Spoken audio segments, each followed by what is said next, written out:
اقوام متحدہ کی جنرل اسمبلی کا اجلاس جاری ہے، وہاں پر بہت سی تقاریر بھی ہوئیں۔ ایک اسلامی جو ریاستیں ہیں ان کا ایک وفد بھی پریزیڈنٹ ٹرمپ کو ملا، پاکستان کے وزیر اعظم شہباز شریف صاحب بھی اس میں شامل تھے۔ کچھ پروپوز پلانز کی بھی بات ہو رہی ہے، غزہ پیس ڈیل کے حوالے سے بھی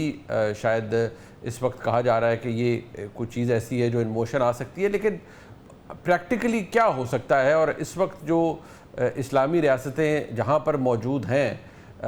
ان کی پوزیشن کیا ہے، اور کیا انہیں کچھ کرنا پڑے گا؟ جیسے ہم کہتے ہیں ابراہیم اکارڈ سے نکلنا پڑے گا تب کچھ تبدیلی آئے گی، یا اگر اس کے اندر رہتے ہوئے کچھ ایسی تبدیلی یا ایسی اچیومنٹ جس سے غزہ میں امن ممکن ہو؟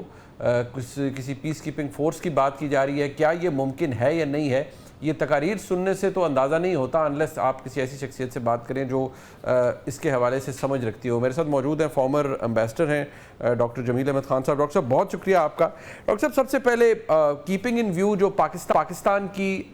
سعودی عربیہ کے ساتھ ایک ڈیفنس پیکٹ ہوا، نیچرلی اس نے پاکستان کو ویسے بھی پچھلے 4-5 مہینوں میں پاکستان کی پوزیشن سفارتی طور پر بہت بہتر ہوئی ہے، وی آل اکنالج دیٹ۔ اس ڈیفنس پیکٹ نے بھی پاکستان کو بڑا کانفیڈنس کو بڑا بولسٹر کیا ہے، بٹ اس وقت دنیا کا فوکس یہ ہے کہ غزہ میں پیس کیسے ہو۔ آپ کے نزدیک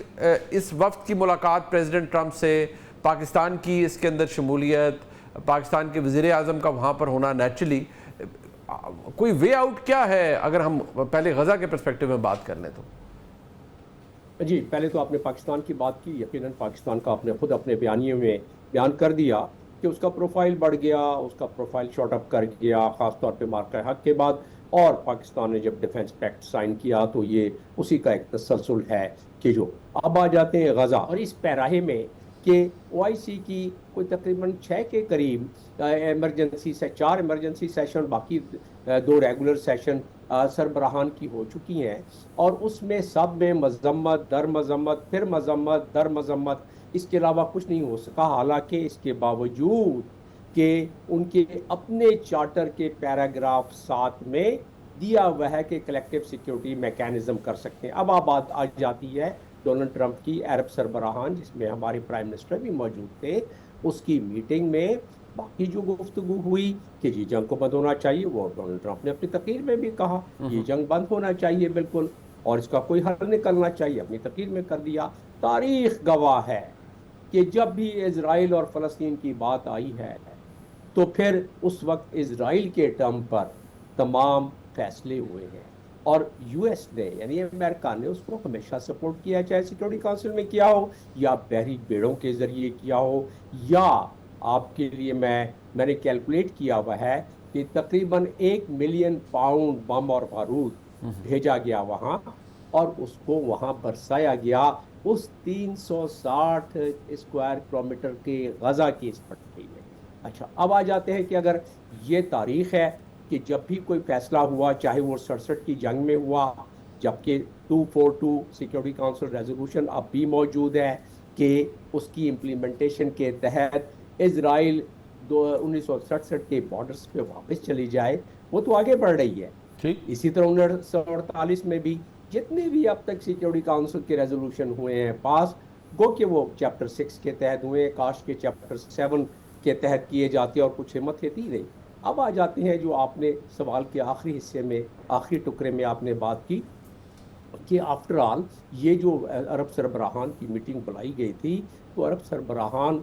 اس وقت کس حیثیت میں ہے؟ اس وقت عرب سربراہان، جس میں پاکستان بھی اس میٹنگ میں شامل تھا، ہمیں اپنی ڈپلومیسی، ہمیں اپنی حکمت عملی سے یقیناً کام لینا چاہیے، اور جو کہ ہم لے رہے ہیں، کیونکہ پاکستان کا دیکھیں نا، سب سے بڑا مسئلہ تو ان کنٹریز کا ہے جو کہ گریٹر اسرائیل کے نقشے میں شامل ہیں، جسے کہ ان کے منسٹر نے بھی دکھلا دیا ہے اور نیتنیاہو نے بھی دکھلا دیا ہے ان کا اسٹے۔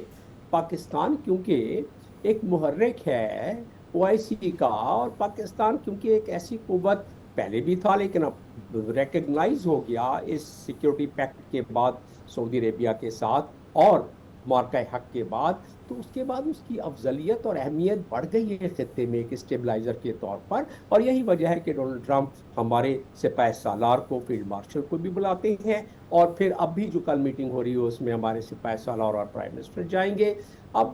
ہمیں بالکل اپنی ڈپلومیسی کو پر قائم رہتے ہوئے، کیونکہ یہی تقاضا ہے، پاکستان نے ہمیشہ انٹرنیشنل قوانین کی پاسداری کی ہے، اور اس کی پاسداری کرتے ہوئے امن فورس کی جس کا وہ ذکر کر رہے ہیں اس کا تذکرہ ہے.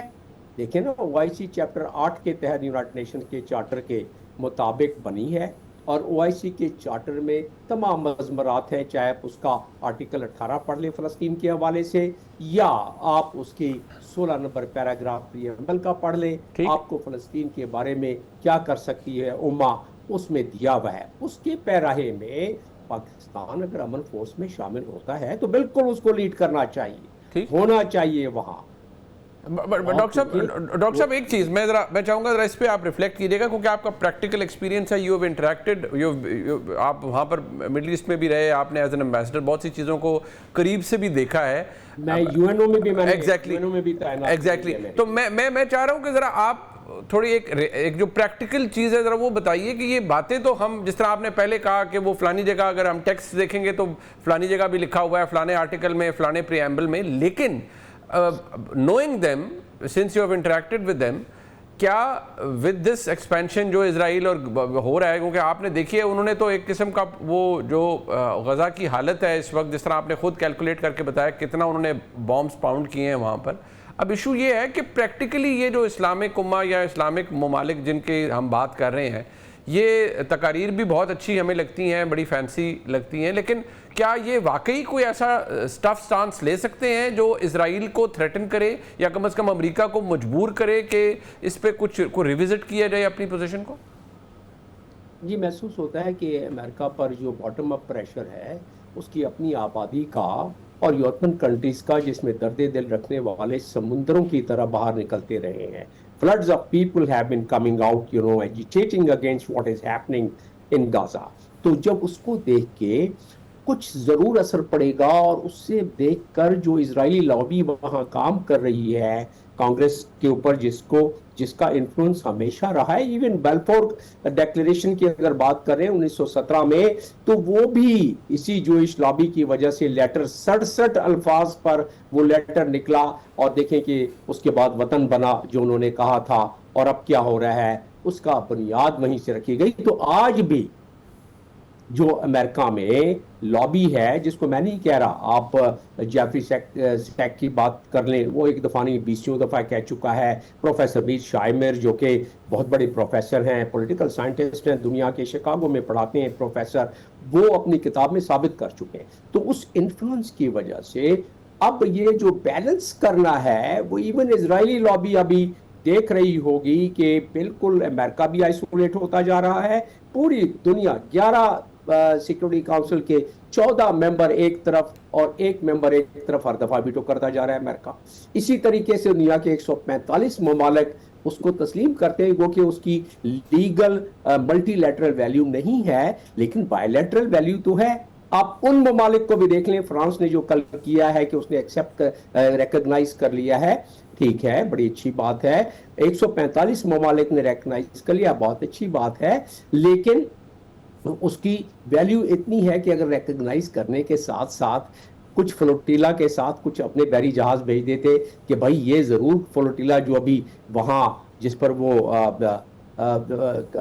حملہ کر رہے ہیں اسرائیل، کہ اس کے ہیومنٹیرین اسسٹنسی پہنچا دیتے، اپنے سفیر واپس بلا لیتے، اپنی فضاؤں پر پابندی لگا دیتے، ان کے باقی کچھ ایسا کسی نے نہیں کیا. صرف یہ وہ کہتے ہیں سرے محفل وہ خوابوں کے محل تعمیر کرتے ہیں، علاج غم نہیں کرتے، فقر تقریر کرتے ہیں. جنرل اسمبلی ہو گئی یا OIC ہو گیا یا عرب لیگ ہو گیا، تو کچھ اسی قسم کی حالات نظر آتے ہیں.